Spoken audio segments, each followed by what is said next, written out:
can't change what you don't notice. So we have to notice it first to actually take some action and change it. When it comes to self-regulation, the work to do or the actual practice to do is to create space between that stimulus and response. So we don't give ourselves renewal breaks to train our mental capacity. We don't train our mental attention.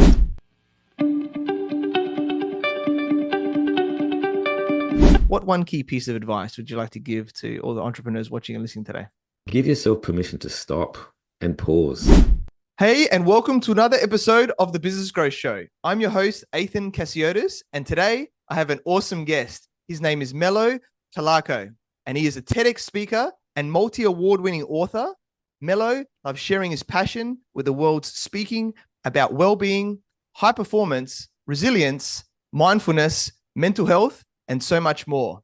His workshops and keynotes have been described as truly transformational, drawing from his unique life lessons while cycling over 30,000 kilometers across 5 continents, where Melo learned to manage stress, build mental endurance, and overcome many challenges, including near-death experiences. He now shares this profound experience with global companies and high performers to help them operate at their best without the risk of burning out. Welcome, Melo Calarco, and thank you for being on the Business Growth Show. Thank you, Ethan. I'm so glad to be here. Yeah, awesome, mate. I'm sure it's going to be a great podcast for everyone watching and listening today. And you are a successful entrepreneur. So for those, people don't know who you are, just introduce yourself by telling us a bit more about you and your journey. Sure. People often call me Melo by name and Mellow by nature. So I try to keep that sort of vibe going with the work that I do. You know, I absolutely love what I do. I support and help as many people as possible. And I'm on a mission to help people all over the world to perform at their best without burning out, in short.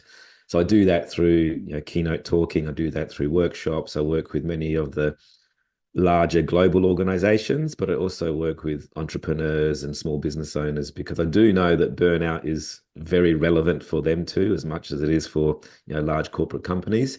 And on that note, sometimes entrepreneurs and small business owners are even more susceptible to burnout because we are so passionate with what we do. We are so driven and motivated, and we're always thinking about our work. Sometimes things get out of balance. So I support as many people as possible. I also live out on the Mornington Peninsula in Victoria. I have a beautiful dog called Coda, who's a Swiss Shepherd, who I walk every day. He's probably going to hassle me for a walk soon. And 2 lovely daughters that, we live out here and, find that balance in life ourselves. Yeah, awesome, mate. Love the story. And awesome that you're close by in Melbourne. I'm in Sydney. My mother-in-law's over there, but it's nice, man. And I think you're doing some great work because it's so true where, people push themselves a little bit too much, right? And then, that can have ramifications.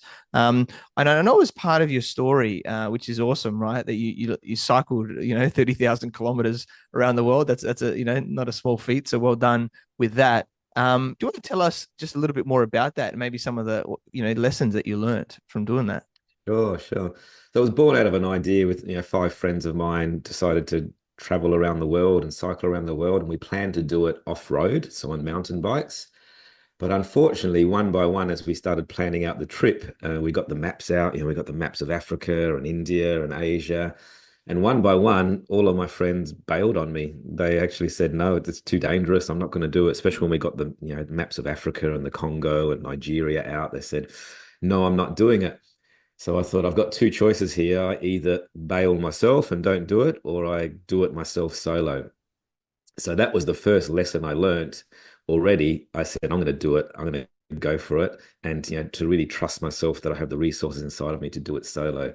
So I did it solo. I cycled, around 5 continents for around 30,000 kilometers. I got very sick along the way, caught malaria, which nearly killed me. I was in near-death experiences, like you mentioned before. I got caught in a nasty storm, which nearly killed me. A whole range of stories, machine guns in my ribs. So of the lessons I learned, there are many, as you can imagine, but lessons on resilience, lessons on rising above adversity, lessons on motivation and purpose, and to keep going no matter what, because some of those countries are very dangerous. And if I was to pre-plan and pre-think about all these things, I probably would have never left. So I really learned to trust myself and really learned to, trust my instinct and get to know myself on a deeper level. Also, along the way, when I did cycle, I have a passion for meditation. I've been practicing meditation for 30 years. So wherever I was in the world, I would immerse myself in the spiritual practices of that area. So if it was in the high Himalaya, for example, I'd spend a lot of time with the Buddhist monks up there, staying in monasteries and temples and even some tribal African religious practices, and just really learnt a lot about the spiritual practices of the world, but also I learnt a lot about myself, to be honest. So a great trip. I learned many of those lessons, and that's what I talk about in my keynote talks and things. It's not just textbook information about mindfulness. It's not just textbook information about certain practices. It's actually real life examples, and that's what shapes me and makes me who I am. Yeah, love the story, mate. So many amazing lessons there.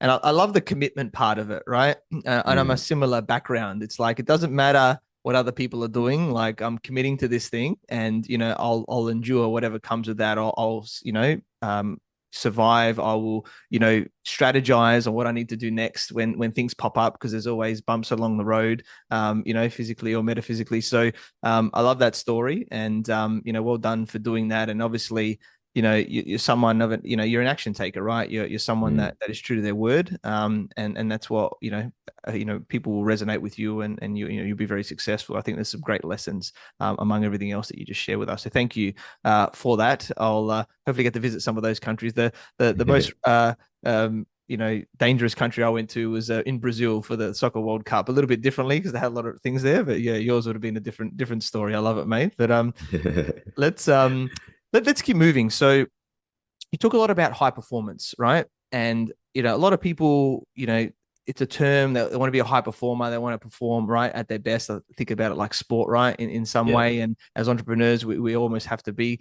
like an elite sportsman. Um, you know, I guess first, like, how do you define, right? Like what is, a high performer in your eyes? Yeah, it's a good question, and there's many definitions in that way, and it does cross the board between a corporate executive to athletes to surgeons, doctors, all these different people as high performers.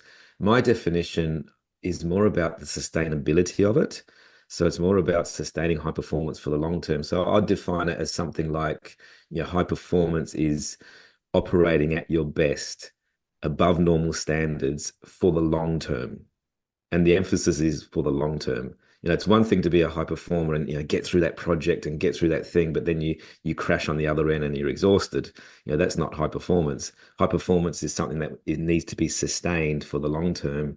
And if you look at athletes, they're a fantastic example of high performance because they really understand the importance of doing their best for that sport or whatever it is they're doing, but they also understand the importance of active recovery and renewal. So high performers can only be high performers for the long term if they get that balance right. Doing that work they're doing, but also renewing their energy on a daily basis. I would even go as far as to say every couple of hours basis. So, high performance, you can be a high performer. Many high performers, are out there, but I do see in the work that I do, because I work in psychiatric clinics, for example, and I work with some brilliant minds in there. There's some high performers that come through the clinical doors that are totally burnt out because they just didn't get the balance right. They've got brilliant minds. They're very sharp. They're very smart, and they can be executives. They can be athletes, a whole range of different people, but they just didn't get that balance right. So for me, high performance is sustaining it for the long term and above normal standards. Yeah, love that. So true. And I love the above normal standards part there, right? Mm. It's like, like it's good to be good, but really, if you want to make a difference in this world and be noticed, or make a bigger impact, whatever it is that you're doing in your role, then you have to have that high level of standard. Then people will follow you as well, right? In your business as your team or as clients, partners, and everything like that, because you hold a higher level of standards. So I think that's it's a great way of putting it there. Yeah, So it takes discipline. Yeah, it takes discipline, and like you said, the word before, commitment and practice, and really tuning into yourself. So that self-awareness piece, getting to know yourself, getting to know your limits too. Because we sometimes we push that limit. So many of us are guilty of being high performers, and we say, I'll just finish that last little thing. I'll just get that last little job done. And then we start burning out. We start, exhausting our energy. So we need to renew our energy constantly. We need to constantly, as a high performer, we need to keep that standard high. So our rest has to be equally as strong and equally as balanced there. So most high performers that I see burn out, they just don't listen to those cues.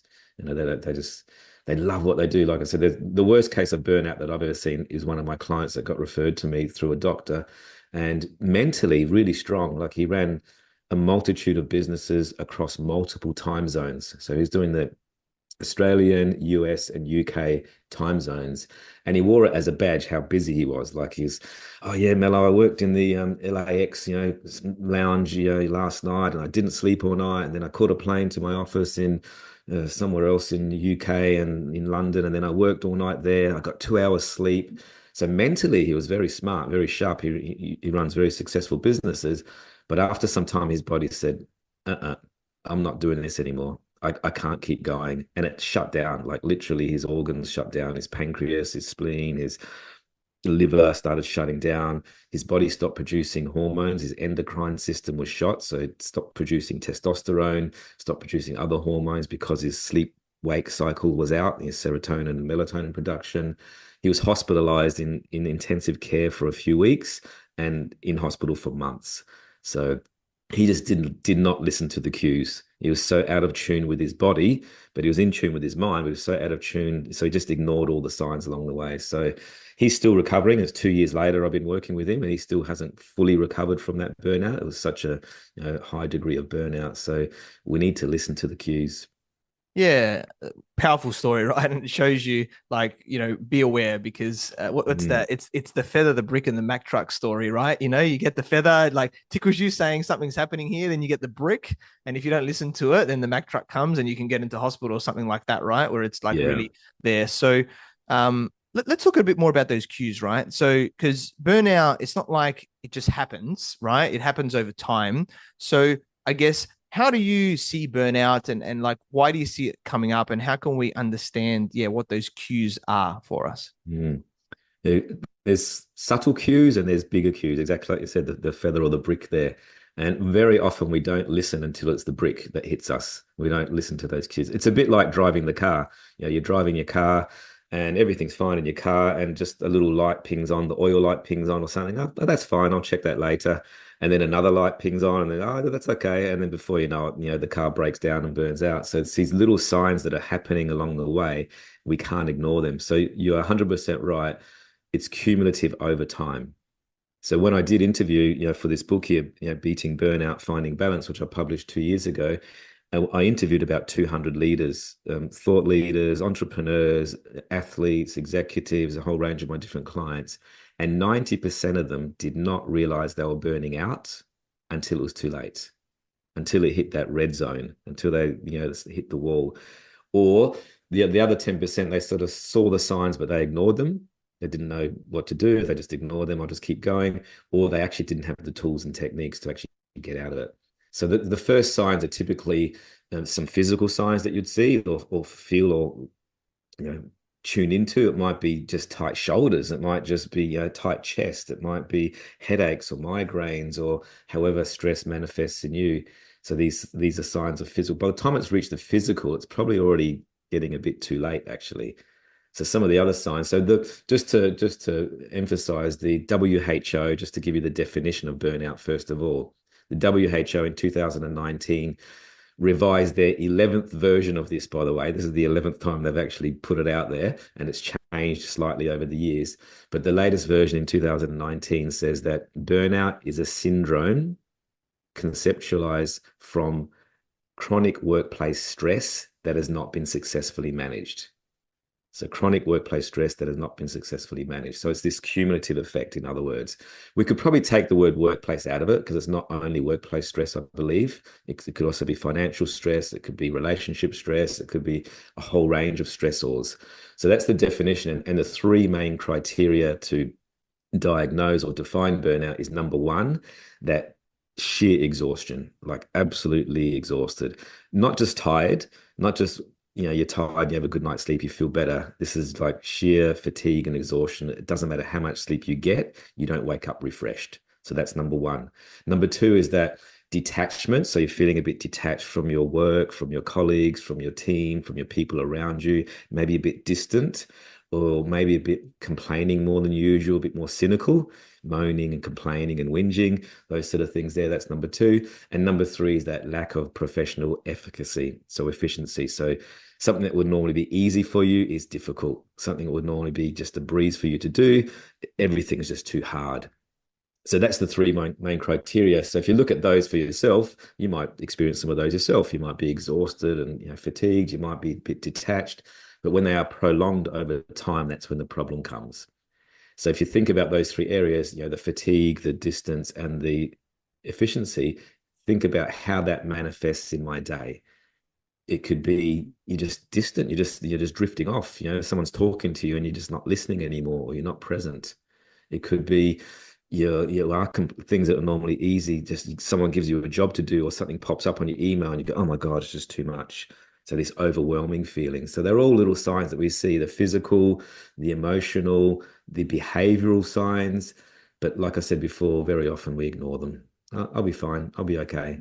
So yeah, hopefully that's it answered that question to some extent. But sometimes it's just the simple signs of just being tired and just exhausted all the time. So you get to the end of your workday and you got nothing left for your partner at home. You got no energy left. It gets to the end of the weekend or the end of the week, and you just want to crash. You just want to sleep all weekend and recover so you can do it all again on Monday.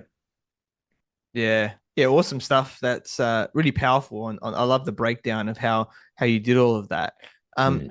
I guess is there a way you talked about those three different areas and becoming aware, which is obviously very important, and pushing yourself.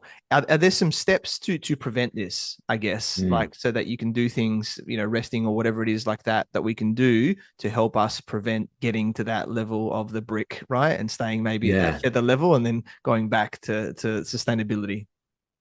Yeah, definitely. I think the three foundational things we need to learn and do is number one is self-awareness.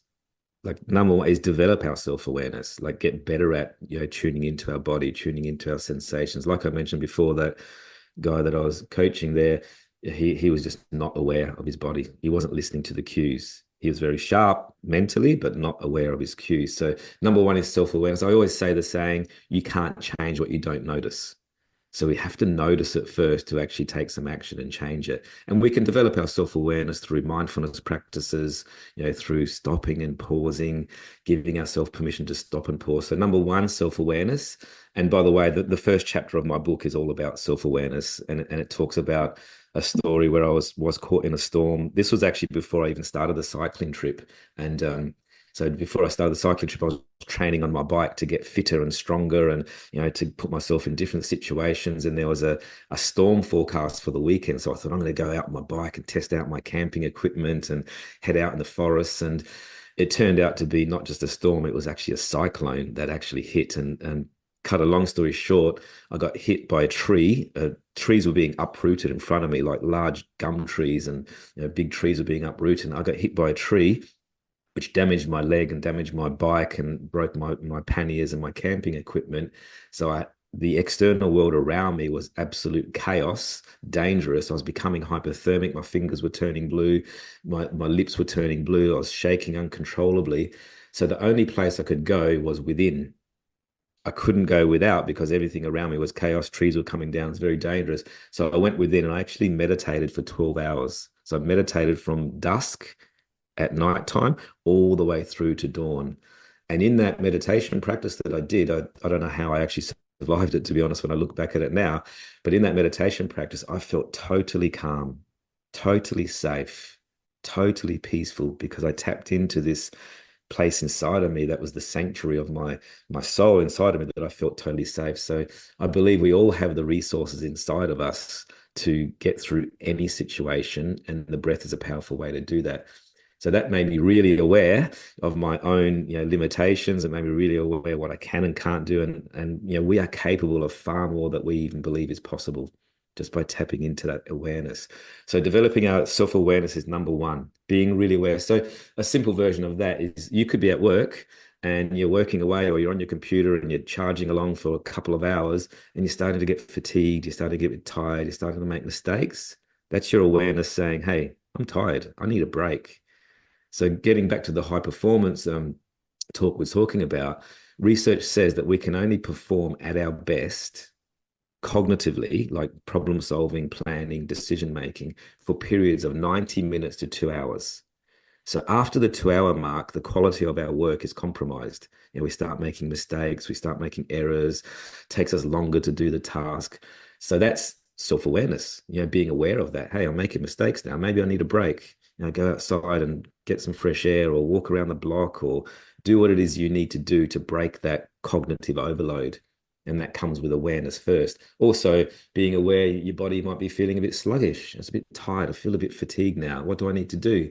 Maybe I need to move. Maybe I need to go to the gym or exercise or go for a walk or do some stretches. It's awareness. So all of these are self-awareness. So developing self-awareness is number one.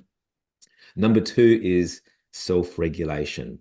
So the ability to self-regulate. So once we've got the awareness, it's like, okay, what do I need to do? Self-regulation can come in many forms. It could be, like I said, remove yourself from that room and go outside and get some fresh air. It could be you're in a meeting, let's say, and it's getting a little bit heated and a little bit of a debate going on, a little bit sort of, I actually think I need to leave. I need to come out, go out and come back again and respond more mindfully. Self-regulation could also be, let's say, at the end of your workday, you've finished your workday and you've driven home and you got home and you got kids inside running around crazy. So before you go inside the house, it could be, I'm going to stop, I'm going to pause, I'm going to do 10 mindful breaths, and then I'm going to enter the house more mindfully. So that could be another version of self-regulation. I often talk about the space between stimulus and response. So there's a space. So something stimulates you, something fires you up. There's a stimulus that triggers a reaction, and then there's a reaction to that response. Sometimes that response can be instantaneous. Sometimes it can be the wrong thing you do. You might be in an argument, like I said, and you fire back with some reaction or response and not the right thing to do.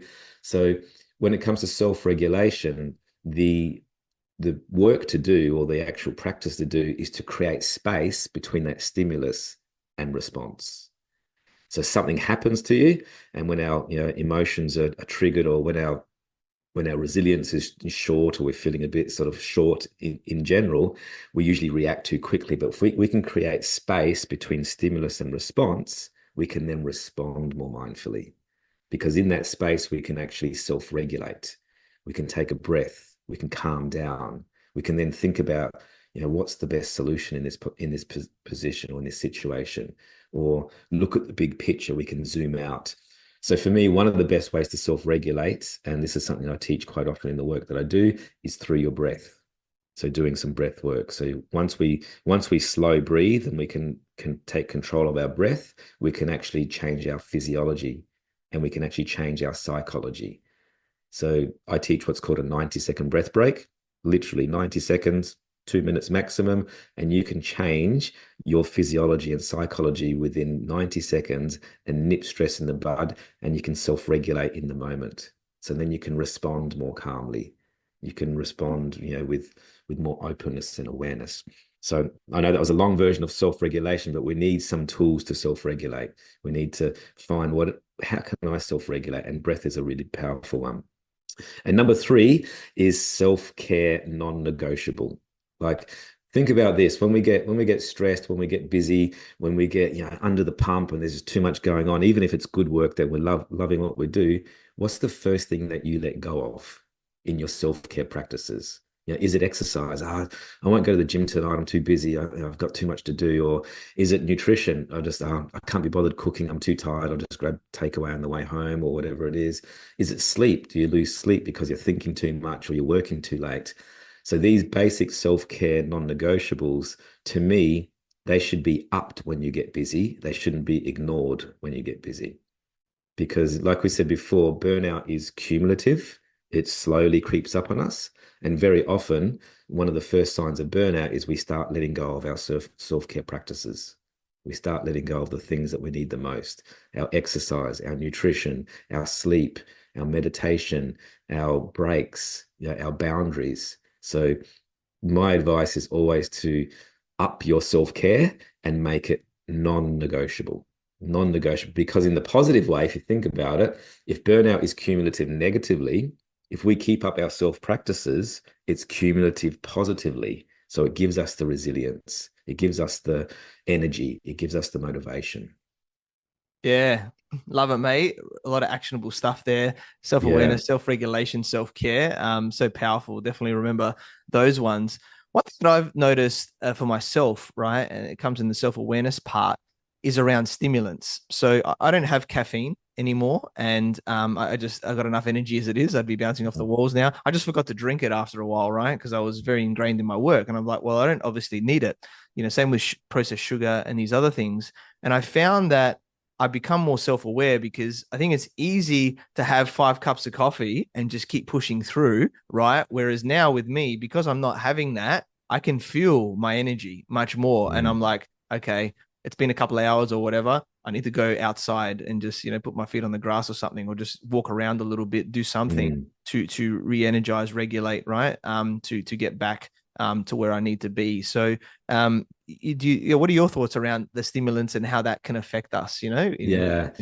I often get teased myself because I'm Italian. I'm Italian background, and coffee's in our culture and espresso coffee and everything. But coffee really affects me, to be honest. Like, I love the aroma of coffee. I love the smell of coffee when it's percolating in the house. I love the ritual of going for a coffee with somebody and the whole ritual of that and connection piece. But if I have a coffee anytime after 8 a.m., I know I'm a coffee wuss. I won't sleep for that whole night. Like, I'm really affected by it as a stimulant. It really affects me. So right now I'm having a Rooibos tea. Actually, it's not even caffeinated tea, so I enjoy the Rooibos tea. But many of us. The problem comes when it's nothing wrong with having a coffee, absolutely, and it's a great ritual and it's a great practice, no problem at all. And there's actually some benefits to the coffee, but the problem comes when we rely on it to try to keep going, to try to keep pushing as a stimulant. So, very often, like I said before, when we hit that 2 hour mark and we start getting a bit tired and we start getting a bit cognitively overloaded and we can't think anymore clearly, what's the first thing we think? Oh, I need a coffee. I'll grab a coffee so I can keep going for another 2 hours. So we just keep faking the stimulant, and so we can just keep pushing on through with more adrenaline, more cortisol. But actually, when it comes to the awareness piece, the very thing we actually need in that moment is a break, is to stop, is to pause. But most entrepreneurs and most business owners and most corporate people that I work with, I coach many CEOs and executives, they don't give themselves permission to stop. They won't pause. They won't stop. But the very thing they need to do is to stop, because if they stop for 5 minutes or 2 minutes or 12 minutes or whatever it is, have a little break, their next 2 hours will be more productive. So instead of relying on stimulants to try to keep going and keep pushing on through and keep going and going and going, actually listen to the cues. Hey, I need to stop. I need to pause. So I always say, what can we do to find, when it comes to stimulants, and we can produce these things naturally in our body, how can we find homeostasis in the body ourselves?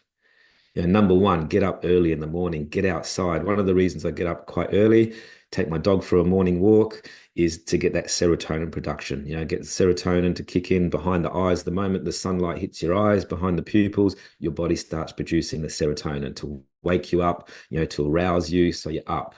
And then naturally, around about 15 or 16 hours later, your body will start producing melatonin to start slowing down and start, mellowing out. Pardon the pun, mellowing out, but I'm pretty mellow. So we naturally do that. So I also try to go for a sunset walk whenever I can. So as the sun's starting to go down, so then my body starts tuning into the melatonin production. So then naturally I'll fall asleep better at that night. So very often we try to hack these cues. We get these cues and we try to, like, let's just take some stimulants to keep going. Let's just keep pushing on through, have an afternoon coffee at 3 o'clock in the afternoon, a sugar hit, that 4 o'clock slump when we have the, let's go get a donut or whatever it is, so I can get that sugar hit so I can keep going and keep pushing on through. And that's only just going to affect your sleep at night. So For me, sleep is the foundational pillar of everything. In terms of high performance, I coach a couple of athletes, as in Olympic athletes, and let me tell you, they get sleep right. Like sleep is the number one thing. Sleep and nutrition are the two things that they really are good at. And if that sleep goes out the window, it affects everything. It affects their performance. So, getting back to the stimulant response, like yes, use them a little bit, but don't rely on them. Don't rely on them. Enjoy a coffee. Nothing wrong with enjoying a coffee. Nothing wrong. The thing about coffee, the last thing I say is it's not only the caffeine in the coffee that affects you, and that's a stimulant that wakes you up. And there are some good properties to that. There's some good things about that. But it's also caffeine affects the neuroreceptors in the brain, and it blocks the neuroreceptor that is responsible for the cortisol levels and balancing the cortisol levels. So when it blocks that signal to inhibit cortisol, that thing is blocked. So you actually have more cortisol, not just caffeine going through the body, you got more cortisol going through the body too. So that'll affect your sleep wake cycle too. Yeah, awesome, mate. Love it. Really Mm, powerful. So, and obviously cortisol is linked to stress, and stress is a big one. You talked about a little bit earlier. yeah, And really stress is everywhere, right? Like you're never going to not have any stress. It's just levels, right, of stress in life, in business, things like that. So, I yeah, do want to talk a little bit about, stress and I guess how to manage it, or if we, the cost of, if it's not managed properly. yeah. Yeah, something to think about with stress is very often when we think of stress. So if I asked your listeners right now that are listening right now, when you think of stress, what's the first word that comes to your mind? And very often, if you're thinking about it right now, it's pressure, it's overwhelm, it's overstimulated, it's too much, which is true. These are all words that come to mind. But what we're actually describing there is what's called distress, the actual negative effects of stress. But stress is good. Like we actually need stress. We need stress to motivate us, to drive us, to help us achieve our goals, but we need the right amount of stress. So I talk about it in different zones. So the green zone is the good zone. It's the healthy zone. It's called U stress, by the way, EU stress. So U stress is good. It motivates us. It drives us. And if we didn't have that deadline, will we do that job? If we didn't have that, pressure to do that, it's helpful.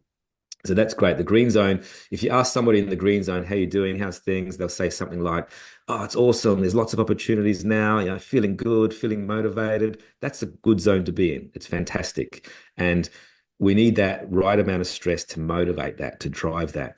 Unfortunately, most of us are not doing the recovering practices, the self-care practice that I said, and we are operating in what's called chronic stress. So I call that the yellow zone. The chronic stress is where most people here are probably operating in. This is now starting to turn into, like, if you ask, how you're going, they'll say I'm busy because everybody says I'm busy, but it's busy with a negative. It's like, yeah, a bit under the pump at the moment, a bit manic, a bit crazy, too much going on, overstimulated. They'll use words like overwhelmed or it's just crazy at the moment. Chances are, when they're saying those things, they're operating in this yellow zone, the chronic stress zone. They've got adrenaline and cortisol going through the body. They're probably not sleeping at night. They're highly stimulated. They can't switch off. And that's not sustainable. That's when we talk about performance being compromised. And unfortunately, with the work that I do as a coach, I meet people in this yellow zone all the time, and they're there for not just weeks on end, they're there for years. Some of them even decades. I coach many surgeons, for example, and doctors, and when they're younger and they've got the energy, they can do those 50-hour lists and those long weeks of 80-hour weeks or whatever it is. But as they start aging, they don't have that same energy anymore, and they're exhausted and they're tired and they're falling asleep as soon as they get home. So that yellow zone is not a great place to operate in, because then the tipping point that I see is that overwhelm. And that word overwhelm for me is a bit of an orange flag because, like I mentioned before, I work in psychiatric clinics, and I often ask the patients when they come to my program, how you going? How did you end up in here? What happened? And they'll say, oh, it was just too much. It was crazy. I couldn't take it anymore. I was overwhelmed. So when I hear that word overwhelm, and if anybody's out there feeling overwhelmed, chances are we're sort of striking that balance. We're losing that balance, because then from there, it's a downward slope on the other side. So on the other side of that, performance there, that yellow zone is now the orange zone. And the orange zone is what we call allostatic stress. So there's different levels to stress. We had the everyday stress, we had the chronic stress, and now it's called allostatic stress. So I'm not sure if you're familiar with the term, but it basically now means this constant wear and tear on our body and mind, is now wearing us out. So it's gone from too much, too much, too much to now like not enough. I've got nothing left. So if you ask somebody in that zone there how you're going in the orange zone, they'll say something like, "I'm tired, I'm exhausted, I'm not motivated at the moment, feeling a bit flat, all these sort of things here, just got no energy for anything else." So that's that constant wear and tear is now starting to wear us out. And then it's a very quick, slippery slope down to the end result, which is the red zone. And the red zone is, burnout or partial burnout, mental health problems, depression, anxiety, panic attacks, and those sort of things. Unfortunately, most people don't reach out until they enter those orange and red zones. But in fact, they should be seeking support in those yellow zone, sort of in that chronic stress zone and putting in some boundaries there. So if you think about it, it's this evolution of stress from green to yellow to sort of that overwhelm and then down the other side to that orange and red. So we need to be aware, and this is where the awareness piece comes on. What do I need to do to get me back to the green zone? What do I need to do if I'm feeling a bit in the orange here? I'm feeling a bit tired at the moment. What do I need to do? Maybe I need a weekend away. Maybe I need to, take some time off. Maybe I need to just have a good sleep or go on have a spa or a massage or something to get back to that green zone. So constantly trying to get back to that green zone as much as possible, because that's the exciting place. That's the place that we want to operate from. Opportunities, you've got the energy, you're driven, you're motivated, you've got so many good things happening, but we need to stay there and we need to try to, get back there as much as possible. Yeah, love it, mate. All those different areas of stress, and I'm sure Yeah. we've all been there at different times. And I love that. Yeah, you say that stress is needed. A bit like when you go to the gym, right? You're putting stress on the body to make it grow. It's just, but you don't want to lift 100 kilo weight on the first day because it's going to be too much. Something's going to go wrong, right? So you gotta be able to know what those limits are, and when you got to put the boundaries in, like you were saying, so you can get back to that green zone. Yeah, Ideal. that's right. And on that note, actually, like this, it's a good analogy to use the gym analogy because we know how to sort of exercise the body, we know how to do that, but many of us don't actually train the mind. We don't actually exercise our mind. We don't give ourselves renewal breaks to train our mental capacity. We don't train our mental attention. So I very quickly learned. So the way I got into meditation originally was through martial arts. I practiced Shaolin Kung Fu, martial arts. And I very quickly learned that the power of the mind or the strength of the mind was equally important as the power and strength of the body. So I trained them equally. But most people only train themselves physically. I'll just keep, which is great. Nothing wrong with, the physical part, absolutely. But, do what you can do to train the mind too. So we can be more hyper aware, be more self aware, be stronger, be more resilient. And that's the stuff that I do. That's the stuff that I teach. Yeah, awesome, man. Love it. And yeah, let's talk about your book now, right? So, Hmm. tell us a bit more about what inspired you, what's it about, and everything like that. I know you shared a little bit today, but yeah, give us a little bit more about it. Yeah, the book was Beating Burnout, Finding Balance, published by Wiley, and it was a great experience. It's actually just won its fifth award, so I'm pretty stoked with that, pretty proud of that. It's doing really well around the world. So basically, it was born out of the need and passion just to help as many people as possible because the work that I do is typically probably 80% is in the corporate space. So people know me in the companies that I work with. They know me within those four walls, but they didn't know me outside of that. So during COVID, I supported about 75,000 people in the work that I do around the world with seminars and workshops. Many of them were free just to help and support as many people as possible. And it's great, helping them to prevent burnout with their mental health and stress and all those sort of things. And I thought, you know what, I want to reach even more people. I want more people to, get some value from the work that I do. So that's when the idea of actually writing a book came out and get it around the world. And I mentioned the idea to Wiley, the publisher, and they said, yes, we love it. Let's go for it. And to be honest, it was actually a very short deadline that I had to write the book. I had like 10 weeks to write the book because of production and everything. So it was almost like I'm nearly burnt out writing the book myself. It's kind of ironic that writing a book about burnout. So I know what my next title is going to be. It's going to be How I Nearly Burnt Out Writing a Burnout Book. Next book. But no, the book is great. It's got some really simple tips. My job with the book, my main goal or objective was to simplify the complex. Yeah, because stress is complex. Yeah, mental health is complex. There's so many complexities.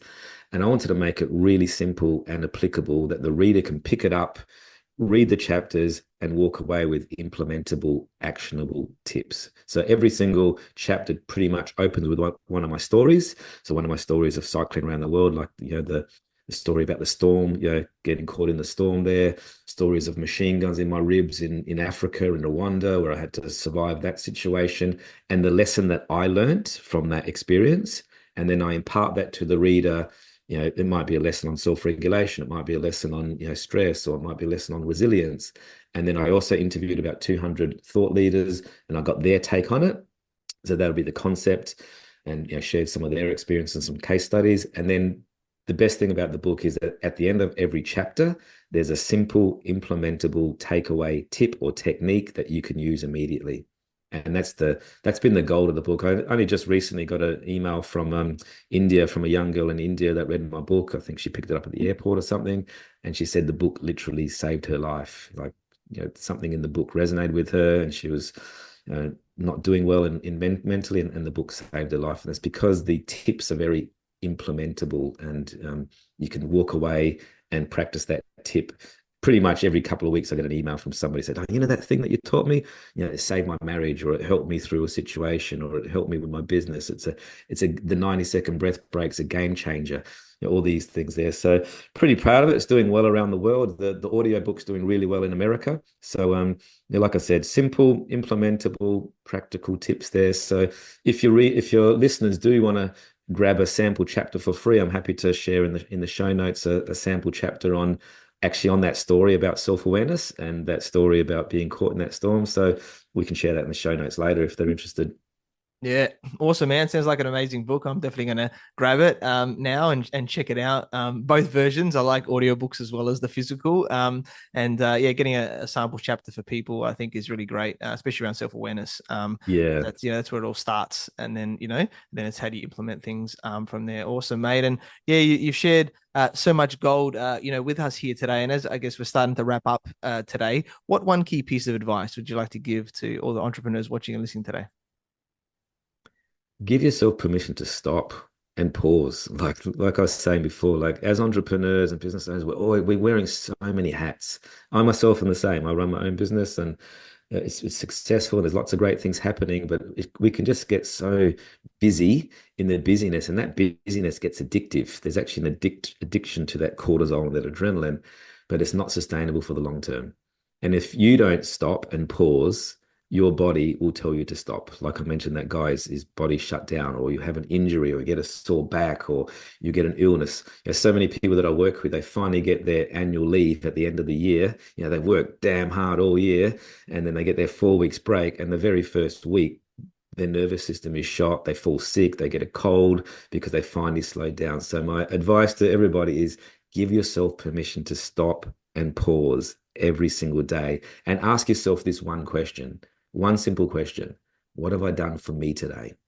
What have I done that's just for me? What have I done that fills up my cup, that energizes me? Because very often as business owners, we're serving everybody else and we're supporting everybody else, but we need to actually look after ourselves. So ask yourself that question. What have I done for me today? Love it, mate. What have I done for me today? I'll be definitely remembering that one and implementing that more. And yeah, we connected, through our networks. Where I learned about, your awesome journey in various roles in the health industry to now being a mindfulness and high performance coach.